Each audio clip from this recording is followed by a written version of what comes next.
자, 우리 이전 시간에 자바스크립트의 문법 수업에서 객체가 무엇인가를 살펴봤어요. 객체가 뭐라고요? 서로 연관된 데이터와 그 데이터를 처리하는 방법인 함수를 그룹핑해서 코드의 복잡성을 낮추는 수납상자라고 말씀을 드렸습니다. 자, 그럼 우리가 배운 걸 서둘러서 써먹어야지 우리의 뇌가 억울해하지 않아요. 자, 지금부터 써먹어 봅시다.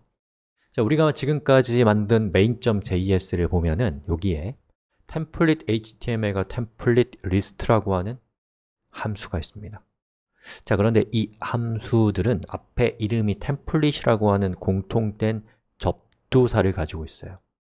우리가 보통 함수나 변수와 같은 것에 이름을 정할 때 접두사 또는 접미사를 쓰는 이유는 서로 성격이 같은 것들을 그룹핑하기 위해서 이름을 쓰는 거예요. 근데 이름보다도 우리가 객체를 통해서 이것들을 정리정돈할 수 있다면 훨씬 더 우아하게 이런 것들을 할 수 있을 겁니다. 자, 저는 이제 템플릿이라고 하는 객체를 만들 거예요. 그리고 그 객체에 HTML이라고 하는 프로퍼티, 객체에 있는 값 하나하나를 프로퍼티라고 불러요. 얘는 프로퍼티의 이름이죠.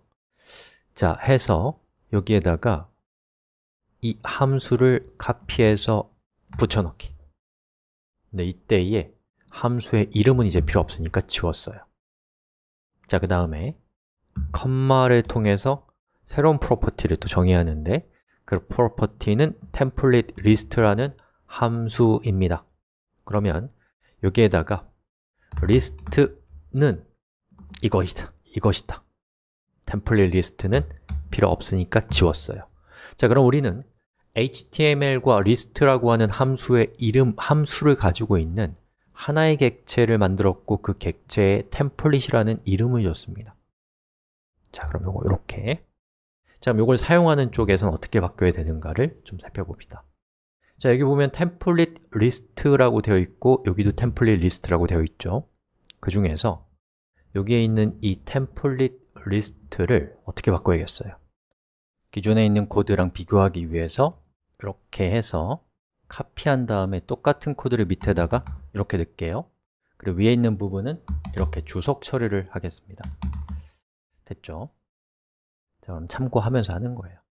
자, 여기는 템플릿이라는 부분이 이제 객체가 됐기 때문에 리스트를 통해서 우리는 저기에 접근할 수 있어요.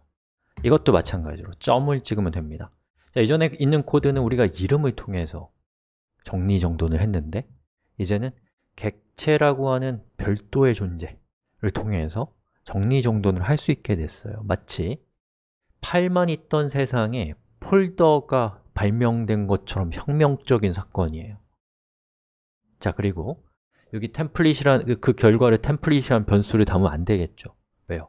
이제 템플릿은 객체 이름이니까 이 부분을 HTML로 바꾸고 여기서 붙여넣기 하는 거죠. 자, 그리고 한번 실행을 시켜볼까요? 지금 우리가 요게 그 본문 홈페이지에 대한 구현이거든요. 리로드 했을 때 에러가 원래 한 번에 되는 경우가 없어요. 그래서 우리 프로그래머들은 한 번에 되면 왜 되지? 안 돼도 왜 되지? 왜 안 되지? 이렇게 생각하는 존재들이에요. 예. 자, 그럼 이제 우리 로고를 한번 살펴봅시다. 제가 로고를 보니까 여기 빨간색으로 template html is not a function이라고 되어 있습니다. 이런 펑션이 없다라는 뜻이에요. 자, 한번 볼까요? HTML이 분명히 있었던 것 같은데 보니까 얘가 소문자예요. 대문자로 이렇게 해주는 거죠. 자, 그리고 리로드 해보면 짜잔, 잘 되는 걸 볼 수가 있습니다.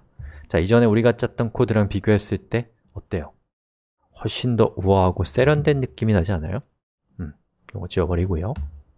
그러면 이제 나머지 코드도 다 바꿔야죠. 요거 제가 빨리 돌려볼 테니까 여러분들도 각자 해보세요.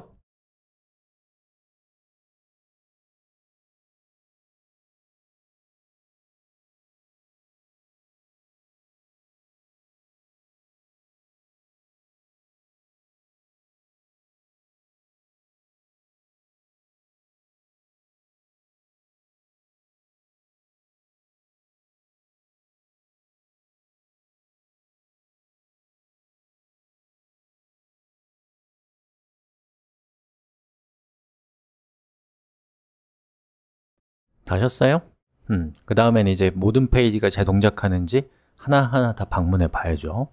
테스트를 자주, 짧게 짧게 하셔야 돼요. 자, 이렇게 전 잘 동작하는 것을 확인했습니다. 자, 어때요? 이렇게 객체화하니까 훨씬 더 보기 좋아지나요? 우리가 짠 코드는 코드가 많지 않기 때문에 객체화를 하지 않아도 되는 코드예요. 하지만 코드 양이 기하급수적으로 늘어나서 코드의 복잡성을 관리할 수 없는 수준까지 가게 되면 이러한 테크닉들은 굉장히 중요해집니다. 자, 그러면 이번 시간 마무리하면서 템플릿 HTML 템플릿 리스트라는 과거의 유산과 같은 함수들은 이렇게 지워버리겠습니다.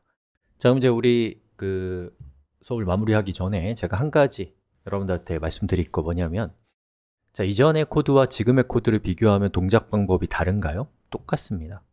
동작 방법은 똑같이 유지하면서 내부의 코드를 더 효율적으로 바꾸는 행위, 이걸 뭐라고 하냐면 리팩토링이라고 불러요. 리팩토링. 팩토리는 공장이고 리는 다시라는 뜻이죠. 아마도 뭐 다시 공장으로 보내서 내부에 있는 부분을 개선한다? 뭐 이런 뜻이 아닐까요?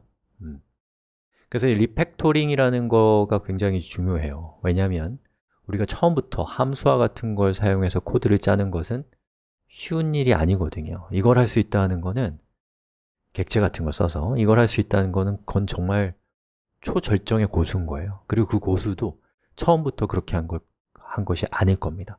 그래서 여러분들이 알고 있는 최소한의 문법으로 좀 투박하고 좀 불편하지만 어쨌든 간에 잘 동작하는 코드를 짠 다음에 여러분이 자주자주 리팩토링을 하는 거예요. 그래서 짤 때는 몰랐는데 나중에 한 발짝 물러나서 옛날에 짰던 코드를 보면 그 안에 반복되는 패턴들이 나오거든요. 그럼 그 패턴들을 함수화시키고 또 객체화시키고 또 배열화시키고 이러한 과정을 통해서 여러분이 코드를 훨씬 더 유지보수하기 쉬운 코드로 개선시켜 나가는 과정을 천천히 하시면 됩니다. 처음부터 이상적인 코드를 짜려고 하면 한 줄도 짤 수 없을 수 있어요. 또 내가 하는 코딩이 즐겁지 않고 내가 만든 결과물이 부끄러울 수 있어요. 그래서는 생산자가 되기가 어렵습니다. 자, 이렇게 해서 이번 시간에 우리는 객체라는 것을 활용하는 사례를 아주 멋지지 않지만 어쨌든 우리한테 충분히 의미 있는 수준에서 다뤄봤습니다. 여기까지 하겠습니다.